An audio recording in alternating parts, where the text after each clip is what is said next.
They gave us 7 hours to abandon our own. Admiral Eva Rostova stood on the command deck of the fleet carrier Resolute. Her form a study in stillness against the slow swirl of galactic dust on the main view screen. Before them hung the Krayek Hegemony fleet, a collection of obsidian wedges that drank the light of the nearby star. Between the two fleets, a huddle of civilian transports. The reason for this standoff floated like vulnerable silver-shelled insects. A crimson timer dominated the upper right of the display, stark and unforgiving 6:48:17. The prelate reiterates his terms. Admiral the fleet mind Solace reported its synthesized voice, a calm sea in the tense quiet of the bridge. Surrender the colony convoy for internment and processing. Any attempt to escort them from the Anzan sector will be met with total annihilation. They cite their ultimatum doctrine as non-negotiable. Rostova's gaze remained fixed on the enemy. The Krayek were a hammer, and to them every problem was a nail. Their doctrine was the foundation of their power issue, an overwhelming demand. Brook no negotiation, and punish any hesitation with absolute force. It was brutal, efficient, and had shattered lesser wills across a dozen systems. Our will is not lesser, Solace, Rostova said, her voice low but carrying across the deck. Log the prelate's reiteration. Commander Lee, what is the convoy's status? Commander Jian Li's fingers danced over his console, bringing up the delicate life signs of the 22,000 souls in the transports. All ships report green, Admiral. Nerves are frayed, but they're holding steady. They believe in us. The universe does not blink. Inside the transports, Starglider, a young girl named Ilara, pressed her hands against the cold viewport, her breath fogging the duraglass. She could see the Resolute, a shield of white and gray against the velvet black, its running lights like patient stars.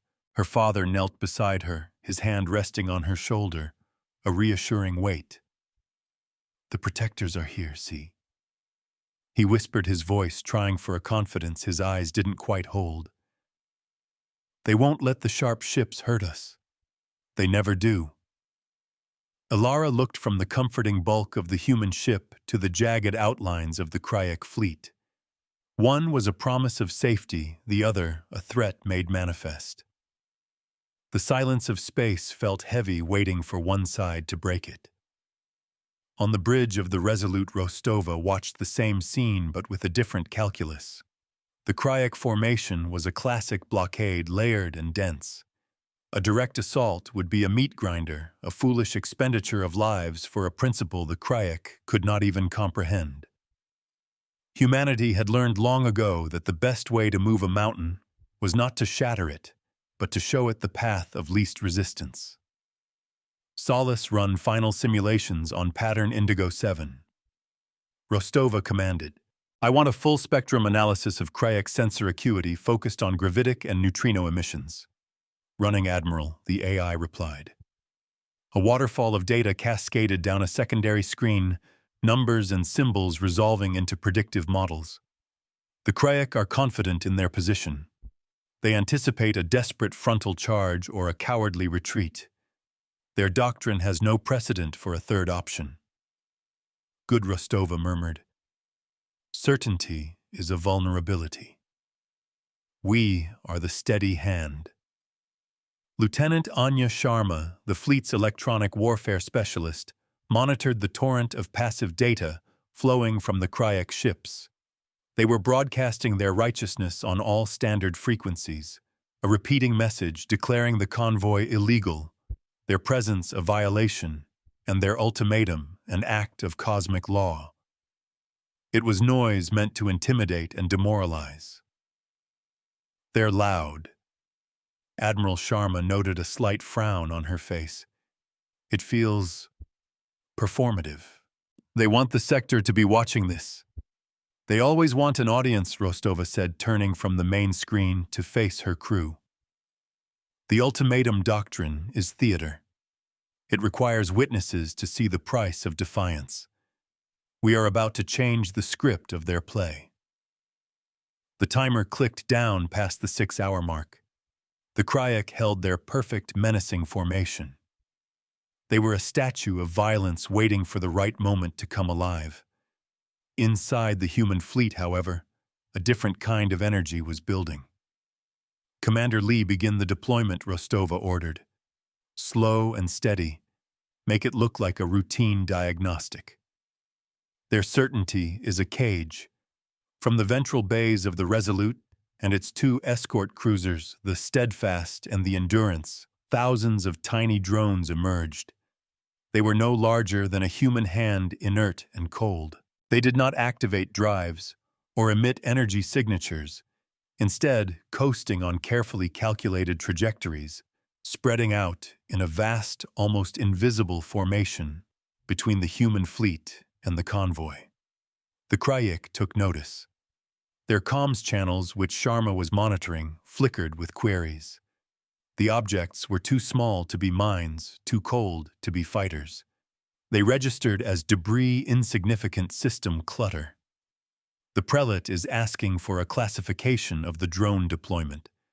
Solace stated its tone flat. His tactical officer dismisses it as a scare tactic, an empty gesture. Let them think that Rostova set a faint vibration running through the deck plates as the ship's internal systems shifted power. Let them believe we are posturing. The drones continued their silent journey, assembling into a precise, 3-dimensional grid, a lattice of dormant potential. It took nearly an hour of agonizing silence as the countdown clock bled away second by second. They cannot measure what they do not value. On the Krayek flagship, Prelate Vorn watched his own tactical display. The human admiral was wasting time with this chaff. It was pathetic. This Admiral Rostova had a reputation for unorthodox strategies, but this was simply pitiful. "They are trying to rattle us," Vorn declared to his bridge crew, his voice a low growl. "They scatter dust and hope we flinch. Maintain discipline. When the timer expires, you will execute cleansing pattern Gamma. Teach them what defiance costs." His officers echoed his confidence. The doctrine was their faith, their shield against the complexities of a universe that rewarded only strength. They saw the human fleet's inaction as proof of their inherent weakness, their compassion a fatal flaw. Rostova saw the Krayek's arrogance radiating from their tight formation, their unwavering energy signatures. She knew their playbook because they only had 1 page, and she was about to set it on fire. Lieutenant Sharma Rostova said, her voice cutting through the low hum of the bridge. "Bring the lattice online. Phase 1 only." "Aye, Admiral." Sharma's hands flew across her console. A command signal thinner than a whisper shot from the Resolute. Out in the void, the thousands of drones awoke. They did not power up weapons or engines. Instead, each drone unfolded into a delicate hexagonal frame, a sliver of mirror-bright material held taut within. In seconds, the empty space between the fleets was filled with a colossal, shimmering structure, a ghost of a honeycomb that caught the distant starlight and fractured it into a million tiny glints. The mirror shows only what is given. The Krayek bridge was startled into action. Alarms blared as their sensor arrays were suddenly flooded with reflected energy. The human fleet seemed to disappear behind a curtain of blinding light and ghost signals. "Report," Prelate Vorn roared, his composure cracking. "Sensors are confused, Prelate." His tactical officer stammered. "We are getting thousands of false readings. The human ships appear to be in multiple locations at once. The energy feedback is overwhelming our primary arrays." This was phase 1 of the mirror lattice. It was not a shield. It was a sensory redirection system. Each drone was a passive reflector, precisely angled to capture the Krayek's own sensor pings and beam them back in a chaotic, confusing storm. The more aggressively the Krayek scanned, the blinder they became. They are hiding. Vorn snarled. A coward's trick. Target the source of the reflections. Fire a disciplinary volley. We hold the pen that writes the ledger, incoming energy spike, Solace announced calmly. One of their heavy cruisers is powering its main weapon. They're getting impatient, Lee observed, his knuckles white on his console. It is the weakness of their doctrine, Rostova replied, her eyes on the timer. 04:21:55. It has no room for patience. It demands a response, and when it doesn't get the one it wants, it lashes out. Brace for impact. A lance of pure incandescent energy shot from the Krayek cruiser. It was not aimed at the Resolute, but at the space where the convoy huddled, a clear and brutal warning. But it never reached them. As the beam hit the mirror lattice, it did not stop. Instead, the drones, now energized, acted in concert. In less than a picosecond, they re-angled their mirrored surfaces, aligning to catch the beam not as a solid wall, but as a chain of perfect reflections. The lance of energy was bent, redirected, and sent screaming back towards the Krayek fleet. It wasn't a perfect return. The lattice bled off nearly 30% of the energy as waste heat, and the drones at the point of impact glowed a brief, furious cherry red. The beam that returned was weaker, but it was aimed with surgical precision. It struck the Krayek cruiser that had fired it, not on its armored hull, but on its exposed communications array, melting it into slag. A debt is always repaid. Silence reigned on the bridge of the Resolute. The crew stared, stunned. They had not fired a single shot. They had simply returned what was sent. The Krayek fleet was in disarray. The targeted cruiser was now dark, its comms severed. The other ships, moments ago so confident, now hesitated. Their doctrine had a procedure for punishing defiance, but it had no procedure for being punished by your own hand. Prelate Vorn is demanding to know what just happened. Solace reported a hint of what could almost be described as satisfaction in its voice. He accuses us of using a forbidden reflection weapon.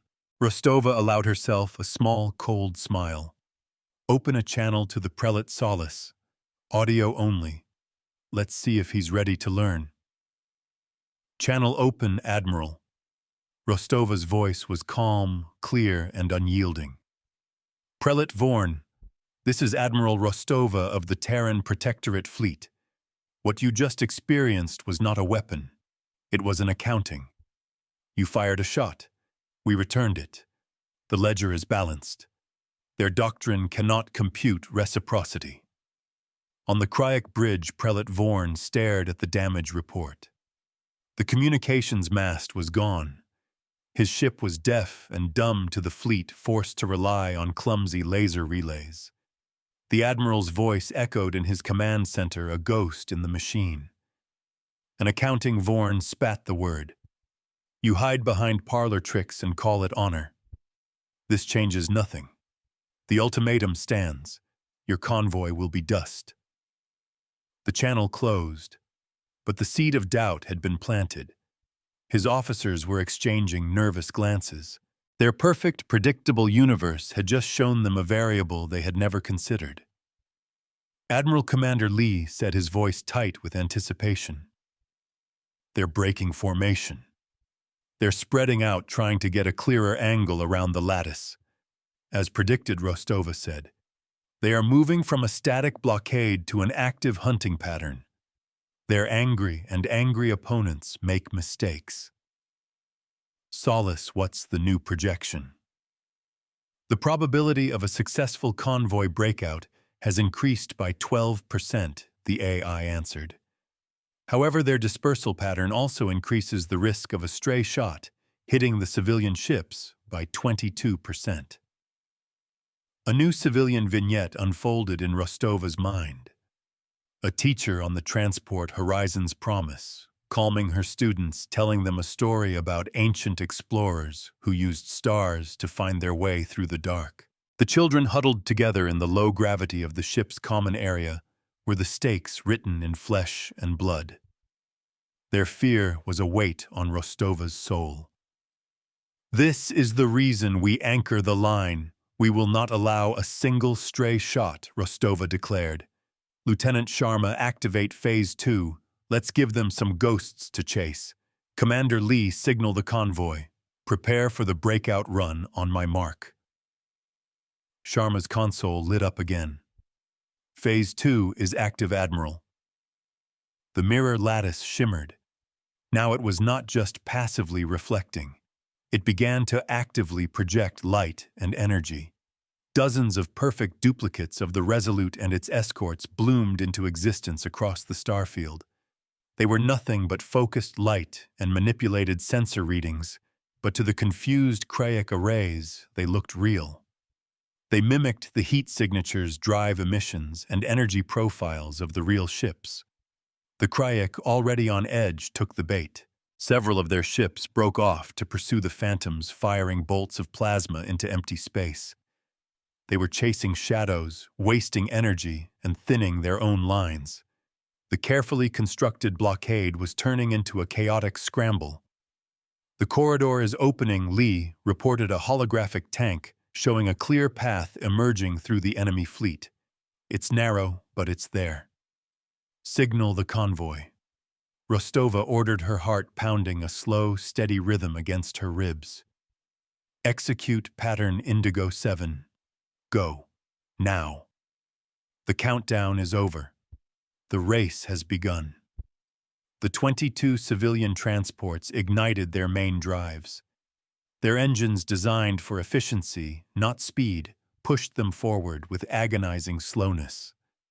They were the precious cargo, the entire reason for this confrontation, now moving through the channel carved by human ingenuity. The Krayek were not fools. As the transports began to move, Prelate Vorn realized the deception. He roared orders, his fury transmitted by flashing lights to his scattered fleet. "Ignore the ghosts, target the convoy, annihilate them." The hunt was on. Krayek destroyers, fast and lethal, peeled away from their phantom targets and vectored to intercept the slow-moving transports. Lances of energy began to crisscross the void. "Solace, recalculate." "Lattice projections," Rostova commanded. "I want every drone that isn't projecting a decoy to focus on active defense. Intercept and redirect. Prioritize the lead transport, the Starglider." The lattice, a tool of deception, now became a shield. Drones realigned their mirrored surfaces, catching incoming weapons fire. Most beams were too powerful to be fully returned, but they could be deflected. A shot aimed at a transport's engines might be nudged to splash harmlessly off its magnetic shielding. A volley intended to cripple a life support system was scattered into a diffuse, non-lethal cloud of energy. Their violence is a current. We are the stone that turns it. The cost of this defense was measured in drones. Hundreds of them, overloaded by direct hits, flared and went dark. Gaps were appearing in the magnificent lattice, and the Krayek were pressing their advantage. One of the human escorts, the Endurance, moved to physically block a volley aimed at the convoy's rear, its shields flaring violently. "Endurance reports shield strength at 60%, Lee called out. "Minor hull scoring on the dorsal ridge. No casualties." "They're bleeding for us," Rostova whispered. "The first tangible cost." She logged it, a debit on the ledger of this engagement. "This fleet teaches by numbers and remembers by ledgers, never by collars." Prelate Vorn, watching the convoy slowly slipping through his grasp, felt a rage that bordered on blasphemy. The ultimatum doctrine was failing. His public vow of annihilation was being thwarted by tricks of light and a stubborn refusal to fight fair. If he could not have their submission, he would have their blood. He focused his flagship's targeting sensors on the lead transport, the Starglider. He bypassed the main cannon, diverting power to the ship's secondary batteries, less powerful but faster to fire. He would make an example of them. "Fire," he commanded. "Burn them from the sky." We do not break, we brace. A dozen smaller, faster energy bolts lanced out. The lattice, already strained, tried to compensate. It caught most of them, scattering them but one got through. A single ruinous bolt of gold and white. It struck the Starglider on its aft quarter. The ship's shields, not designed for combat, collapsed instantly. The beam tore through the hull, venting atmosphere and coolant in a brilliant, silent plume. The transport shuddered, its drive flickering and dying as it began to drift helplessly. On the bridge of the Resolute, the damage report flashed on the main screen in brutal, simple text. "Starglider. Critical damage. Life support failing in AFT sections. Casualties confirmed." Rostova's breath caught in her throat. The face of the little girl at the viewport flashed in her mind.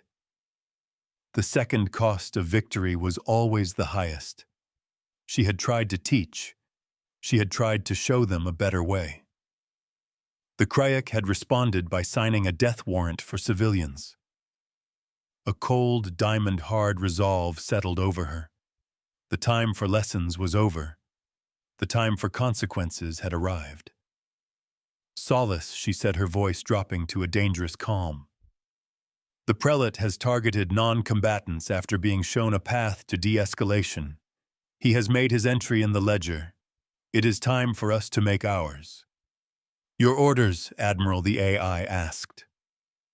Rostova's eyes, reflecting the crimson alert lights now flashing on the bridge, were chips of ice. "Open the ledger. All accounts are now due. Their cruelty will be the architect of their undoing." The atmosphere on the bridge shifted. The quiet tension of a defensive operation evaporated, replaced by the focused energy of a predator unleashed. Commander Lee's hands were no longer just steady. They were poised. Lieutenant Sharma's expression was grim, her focus absolute.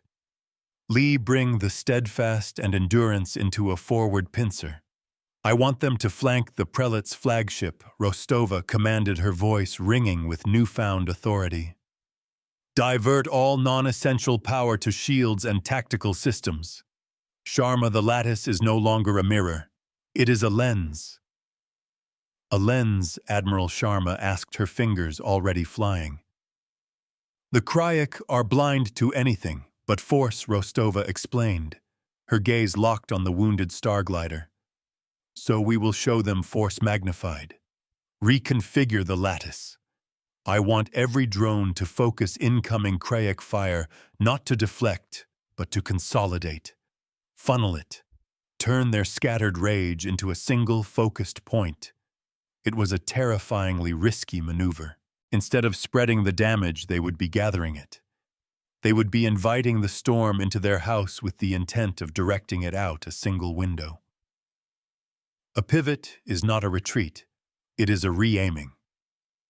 The prelate, sensing a change in the human posture, pressed his attack.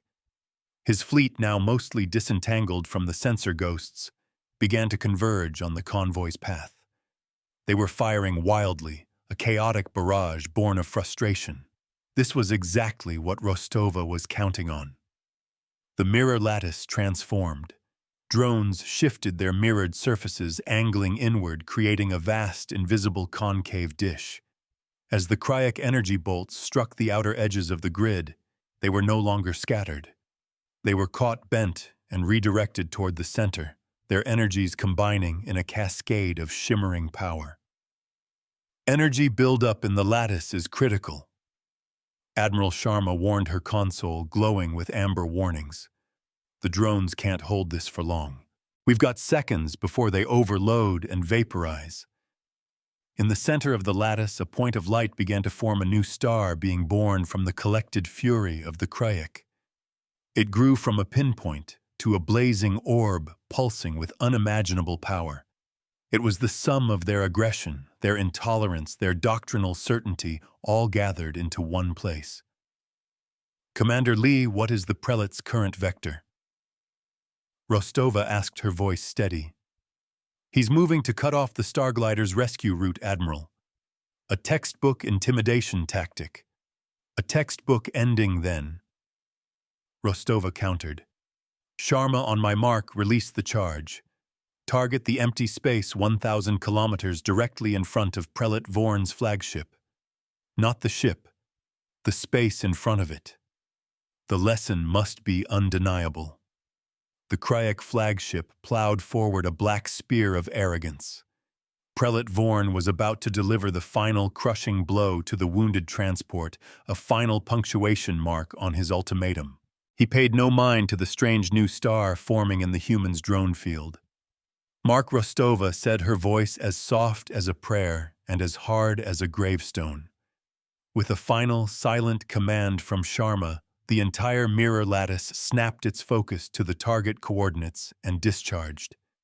The accumulated energy, the combined rage of a dozen Kryak warships, was unleashed in a single titanic beam. It was not a weapon fired by humanity, but an invoice delivered by them. The beam was thicker, brighter, and more violent than anything the Kryak had ever fired. It struck the designated coordinates, and for a moment, nothing happened. Then the fabric of space-time itself reacted. A gravitic shockwave, the violent consequence of dumping so much energy into one location, erupted outwards. It was not a blast of heat or radiation. It was a wave of pure physical force, a tidal wave of distorted gravity. It struck Prelate Vorn's flagship, not like a weapon, but like a planet. The universe demands balance. The ship's inertial dampeners designed to handle the stress of its own maneuvers were overwhelmed in an instant. Every system aboard the Kryak vessel that was not bolted down was slammed against the forward bulkheads. The ship itself, caught in the gravitic tide, was thrown backwards, tumbling end over end, its engines flickering and dying as its power conduits ruptured. The rest of the Kryak fleet faltered, their forward momentum stolen by the sight of their tumbling, powerless flagship. Their barrage ceased as a wave of confusion and fear washed over their command network. They had been struck by a weapon that fired no projectile and was powered by their own anger. "The prelate's ship is disabled," Lee reported, his voice filled with awe. "Minimal hull damage, but internal sensors show catastrophic structural strain and power failure. They are adrift." "They are listening now," Rostova said. She turned to her comms officer. "Open a fleet-wide channel. Broadcast to every ship in this system, Kryak and civilian. No encryption." A hush fell over the bridge. Rostova stepped forward, her shadow falling across the tactical display. Her voice, when it came, was not triumphant. It was cold, clear, and absolute. A judgment. "This is Admiral Eva Rostova. You were given an ultimatum based on a doctrine that permits no outcome but submission or destruction. We offered a third path: de-escalation. You answered by firing on unarmed civilians." She paused, letting the weight of her words sink into the silence. "The power that just struck your flagship was your own. We did not fire upon you. We simply held up a mirror. Every joule of energy in that impact was taken from your own weapons. This is the ultimate cost of your doctrine. It feeds on itself. It consumes you from within. A reckoning is not vengeance. It is a correction." The remaining Kryak ships floated in stunned silence. Their invincible doctrine had been turned inside out, its core principle, overwhelming force, used to cripple their commander without the humans firing a single shot of their own. The theater of the ultimatum had become a classroom, and the lesson was humility. The convoy will now proceed to the system's edge. Rostova continued, her voice unwavering. "You will not interfere. You will remain here and render aid to your flagship. We will be monitoring. If a single weapon is so much as powered on, I will not use a mirror next time. The ledger is open and we are prepared to make another entry. She gestured to Commander Lee. Get our people out of here and dispatch a rescue team for the Starglider. The human fleet, reformed and resolute, escorted the battered but intact convoy away from the scene of the confrontation. The Kryak fleet did not move. They watched them go, their certainty shattered their doctrine, broken adrift in a universe that had suddenly become far more complex than they had ever imagined. On the bridge of the Resolute, the main screen showed the friendly icons of the convoy moving toward safety. The red timer of the ultimatum was gone, replaced by the steady, reassuring green of the fleet's operational status. The immediate crisis was over, but Rostova knew this was just one battle in a much larger war of ideas. Solace, she said quietly, as the adrenaline began to fade, replaced by a deep, bone-weary exhaustion. Tally the costs. Full report. Acknowledged, Admiral, the AI replied. Damage to the Endurance is minor. The lattice is at 43% strength. 3,142 drones were lost. The crew of the Starglider. Medical teams report 17 dead, 41 injured. The little girl you were concerned about, Alara, is safe. She was in a forward compartment. Rostova closed her eyes, the 17 dead a sharp, painful weight. It was a victory, but like all victories, it was not clean. It had been paid for in blood, a price demanded by an enemy who refused to learn any other way. They chose the curriculum. We simply delivered the exam. Her eyes opened again, clear and focused. The fight was not over.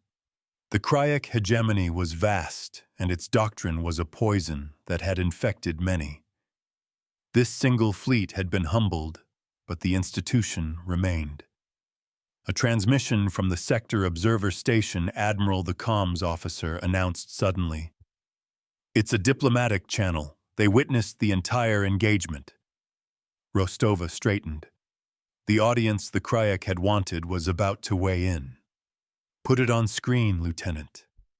The face of an aspirant diplomat, a being of crystalline logic and ancient lineage, appeared on the view screen. Its expression was unreadable, its multifaceted eyes blinking slowly. Admiral Rostova the aspirant said, its voice like the chiming of distant bells. We have observed your lesson.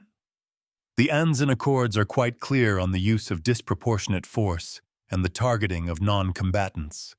The Kryak hegemony has violated these terms. Rostova listened, her face a neutral mask. This was the next phase, the one fought not with mirrors and energy beams, but with laws and precedents. Your response, however, the diplomat continued, was novel. You did not escalate.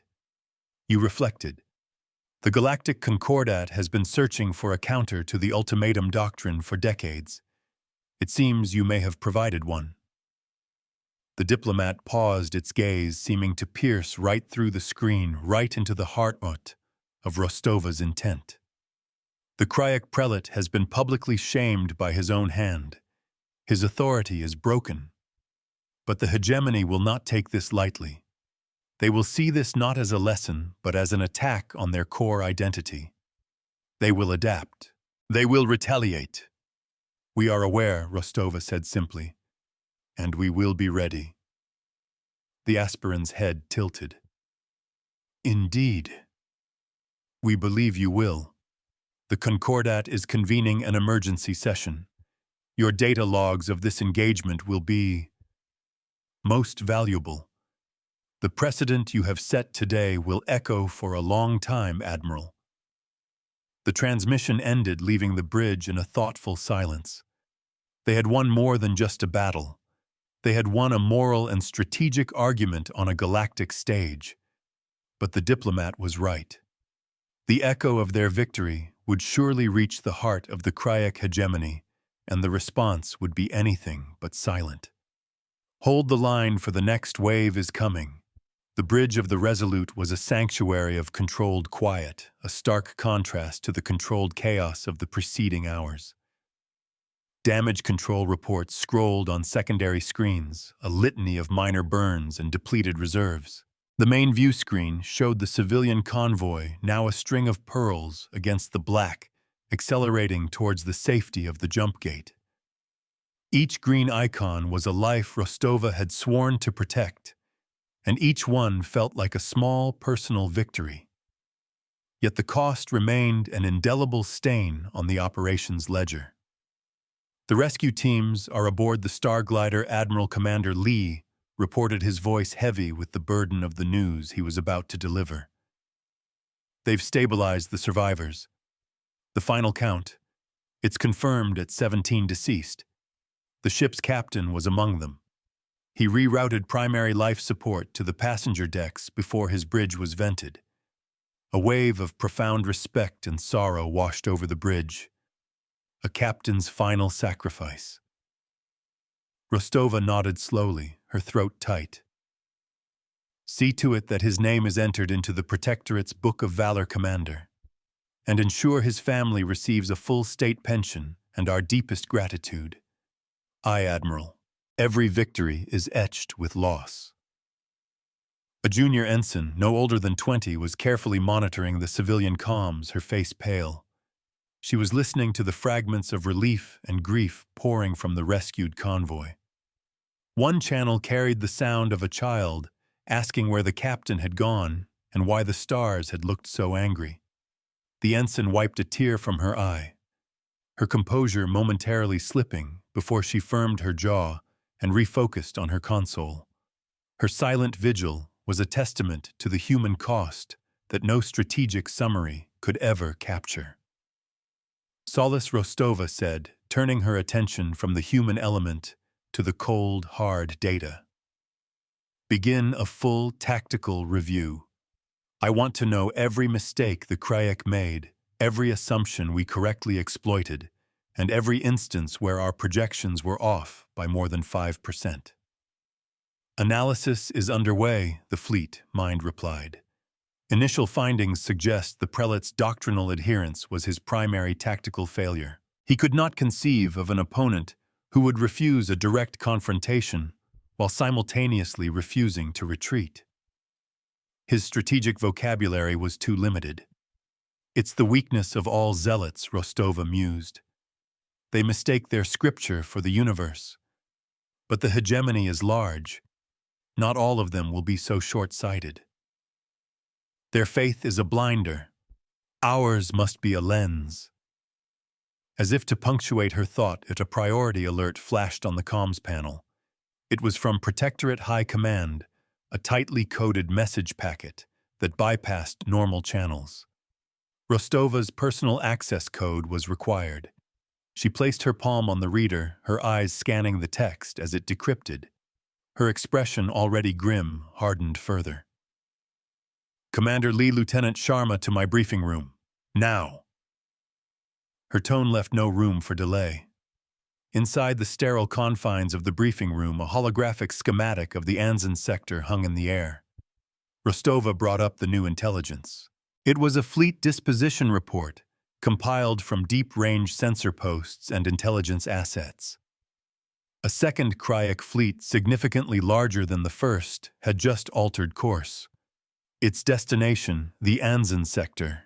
Its estimated time of arrival, 48 hours. This fleet is commanded by Grand Prelate Kantar, Rostova said, highlighting the lead ship, a behemoth dreadnought, designated the Iron Vow. He is not a regional enforcer like Vorn.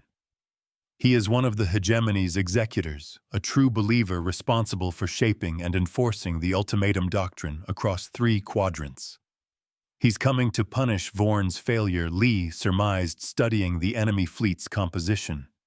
It was heavy on capital ships built not for blockades, but for system-wide annihilation. He is coming to erase the lesson we just taught. Rostova corrected. He needs to prove that our victory was a fluke, a trick that will not work twice. He is coming here to make an example of us, and he will be far less predictable than his predecessor. Our actions have written a challenge in the stars. The intelligence report includes Kantar's tactical history. Solace interjected its synthesized voice emanating from the room's speakers. He has studied our fleet's public records. He is aware of the mirror lattice and its capabilities. He will anticipate a similar strategy. Sharma frowned. So our best trick is already off the table. He won't be baited into blinding himself or firing into a reflective trap. What's our move? Admiral Rostova's gaze was distant, looking at the tactical map, but seeing the chessboard of the coming conflict. High Command has given me full discretion. I can withdraw the fleet, preserving our strength, and letting the diplomats handle the fallout. Or I can stay and confront Kantar. Withdrawing would be logical. Solace stated its processing core running probabilities. Kantar's fleet possesses a 1.7 to 1 advantage in raw firepower. A direct engagement carries a 78% chance of catastrophic fleet loss for our forces. But if we run, Lee countered, his voice low and intense, the entire sector will see it. They will see that when the real power of the hegemony showed up, humanity tucked its tail and fled. Vorn's disgrace will be forgotten. Our lesson will be erased. The ultimatum doctrine will be stronger than ever. Their shadow recedes only when we stand in the light. Rostova looked at her officers, at their determined faces. She looked at the AI, the voice of pure reason. The conflict triangle was clear, her moral imperative to uphold the precedent they had set versus the AI's cold calculus of survival, all arrayed against Kantar's revitalized doctrine. To retreat was to lose the war, even if it meant surviving the battle. We are not withdrawing. Rostova said, her decision settling like a weight of iron in the room. We taught a lesson in basic arithmetic. Now it is time for a lesson in advanced geometry. She gestured to the holographic map, zooming in on a region of the Anzan sector known as the Serpent's Teeth, a treacherous and dense asteroid field threaded with gravitational anomalies. Kantar wants to erase our victory. To do that, he needs to destroy us publicly. He will want a decisive engagement, not a protracted chase. He will try to force us into a battleground of his choosing. So we will choose it for him. Sharma finished, a spark of understanding in her eyes. Exactly, Rostova confirmed. We will make our stand here in the Serpent's Teeth. But we will not hide within it. We will invite him in. Solace, I want you to leak a partial flight plan. Make it look like we are attempting to escort the damaged star glider through a specific, relatively clear corridor in the asteroid field. A corridor that seems like a perfect place for an ambush. An invitation can be the sharpest trap. The AI processed the command. You are intentionally baiting an ambush within a tactically disadvantageous environment. The risks are substantial. The Krayek believe in overwhelming force applied to a single point. Rostova explained, her hands shaping the holographic display. Kantar will see our flight plan and pre-position his fleet within the asteroid field, ready to collapse the corridor and annihilate us. He will see it as a chance to prove the doctrine's superiority by crushing us in a trap of his own making. But what he sees as a killbox, Lee said, catching on to the audaciousness of the plan, will actually be our own design. We will not simply spring a counter-ambush, Rostova said, a glint in her eye. That is still playing his game. We are going to turn his entire fleet into the weapon that defeats itself. We will turn his corridor into a crucible. Sharma, I need you to become a ghost. Lee, I need you to be the anvil. We will be the hammer that was never there. The void itself will be our weapon. For the next 36 hours, the Resolute and her escorts became a hive of activity. The damaged star glider, its crew and passengers transferred to the Endurance, was repaired just enough to get its drive online. It was not a warship, but it was about to play a critical role. The remaining drones of the mirror lattice were repurposed, stripped of their reflective panels, and fitted with new specialized equipment. Rostova's plan was a masterwork of deception and precision engineering. It relied on turning the Kryek's own strengths, their numbers, their rigid command structure, and their aggressive tactics into catastrophic weaknesses. She was not planning to outfight them. She was planning to dismantle them piece by piece from the inside out. The leaked flight plan went out a carefully constructed piece of electronic bait. Within hours, Protectorate listening posts reported that Kantar's fleet had taken it. The Iron Vow and its escorts were powering deep into the Serpent's teeth, preparing the trap. They were silencing their main drives, masking their energy signatures behind the thick dust and rock, confident in their impending victory. "He's in position," Admiral Lee confirmed from the Resolute's bridge, now just hours from the engagement. Sensors show dozens of Kryek signatures going quiet all along the corridor. "It's exactly the pincer formation we predicted."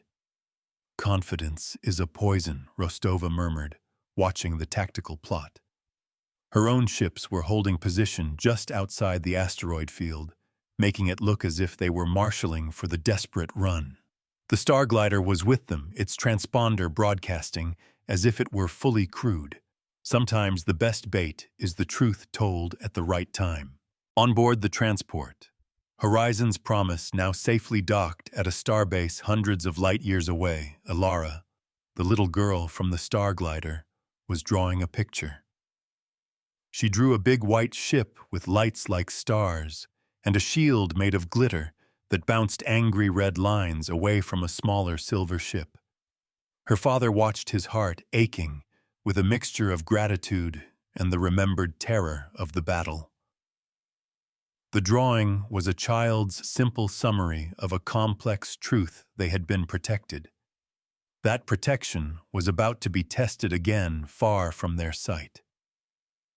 Rostova took a final look at her crew. Their faces were set, their movements economical. They were a finely tuned instrument, and she was the conductor. "Commander Lee, signal the fleet. It is time to walk into the Serpent's mouth." "Execute." The 3 Protectorate warships and the Ghost Transport Starglider moved forward, entering the wide, silent corridor Kantar had left for them. They flew in a tight, vulnerable-looking formation. To the Kryek sensors, it must have looked like a funeral procession, marching willingly to its own grave. Their arrogance forges the bars of their own cage. For 20 agonizing minutes, they flew deeper into the trap. The silence was heavy, thick with unspoken threat. Lee's hand hovered over the ship's defensive controls. Sharma's eyes were glued to her EW board, watching for the first sign of the ambush. Then it came. Energy spikes. "All around us," Sharma yelled. "The trap is sprung." From the dust and shadows of the asteroids, the Kryek fleet emerged. Dozens of ships, their weapon ports glowing, appeared on the tactical display, boxing the human fleet in. A channel opened, broadcasting on all frequencies.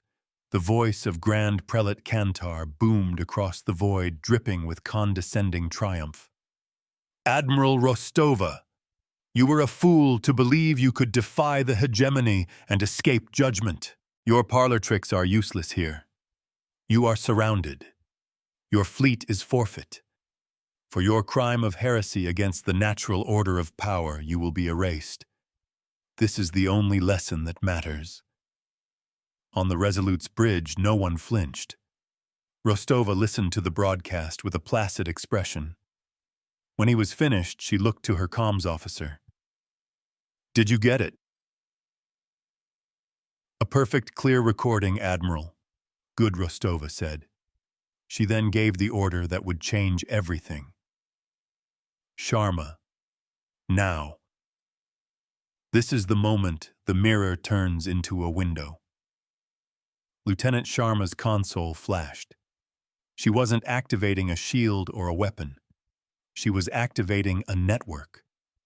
The thousands of repurposed drones which had been secretly released hours before and had maneuvered into position deep within the asteroid field came to life. They were not mirrors. They were communications relays and gravitic emitters.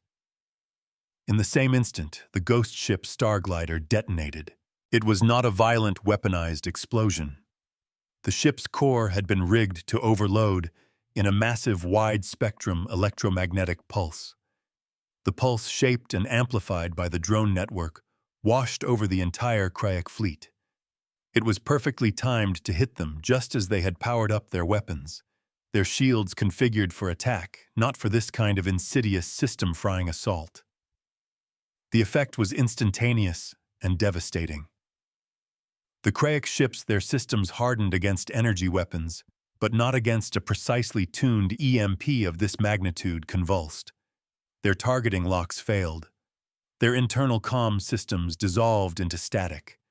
Their formation, so perfect a moment ago, became a collection of disoriented, electronically blind vessels. And then came Phase 2. Solace broadcast the recording, Rostova ordered. Kantar's triumphant, arrogant speech began to play on a loop broadcast by the hidden drone network. But it wasn't being sent to the human ships.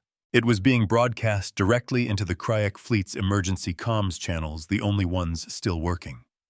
The confused Krayek captains, their ships reeling and their command links severed, were being deafened by the sound of their own leader's hubris.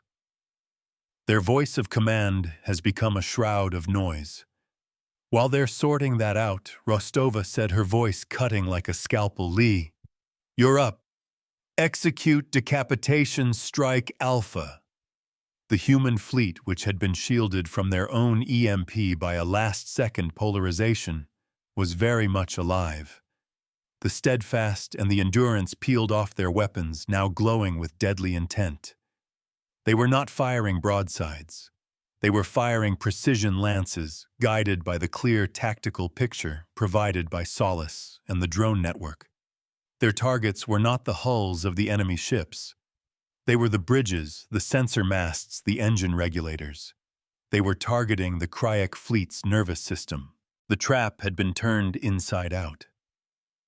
The corridor was not a kill box for the humans. It was a shooting gallery, and the Krayek, blinded and deafened, were the targets. Grand Prelate Kantar watched in horror from the bridge of the Iron Vow. His perfect trap, his moment of doctrinal vindication, had collapsed into a nightmare.